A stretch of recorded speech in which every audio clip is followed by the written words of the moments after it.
ଆଜିକୁ 4 ବର୍ଷ ହେବ ବିଶ୍ୱଶାଳୀ ଟେନିସ୍ ଟୁର୍ଣ୍ଣାମେଣ୍ଟ ବା ଖରାଖାଇ ଯୁବ ସଂଘ ତରଫରୁ ମୃତ୍ୟୁଞ୍ଜୟ ରାୟଙ୍କ ଉଦ୍ୟମରେ ସମାନ ପରୀକ୍ଷାରେ ଆୟୋଜିତ ହେଉଛି। ଆଜି ତାର ଉଦ୍ୟମ ଉତ୍ସବ ଏହି ଉତ୍ସବରେ ମୁଁ ମୁଖ୍ୟ ଅତିଥି ଭାବେ ଯୋଗ ଦେଇଥିଲି ଏବଂ ବିଶ୍ୱଶାଳୀ ଟୁର୍ଣ୍ଣାମେଣ୍ଟର ଯେଉଁ କର୍ମକର୍ତ୍ତାମାନେ ସମସ୍ତ ଆୟୋଜନ କରିଛନ୍ତି ମୁଁ ସମସ୍ତଙ୍କୁ ସାଧୁବାଦ ଜଣାଉଛି।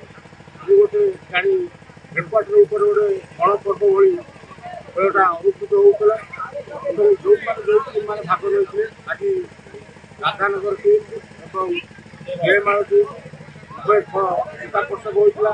ଆଉ ରାଧାନଗର 8 ନମ୍ବର ପ୍ଲେୟାର ସେ ଭଲ ପ୍ରଦର୍ଶନ କରି ଛକା ଚୌକା ମାରି ଆଜି ତାଙ୍କ ଟିମ୍କୁ ବିଜୟ କରିଛନ୍ତି। ମୁଁ ସେ ପାଇଁ ତାଙ୍କ ଟିମ୍କୁ ଧନ୍ୟବାଦ ଜଣାଉଛି। ଖେଳର ହାର ଜିତି ଅଛି ଏବଂ ସମସ୍ତଙ୍କର ଆଗକୁ ବଢ଼ିବା ପାଇଁ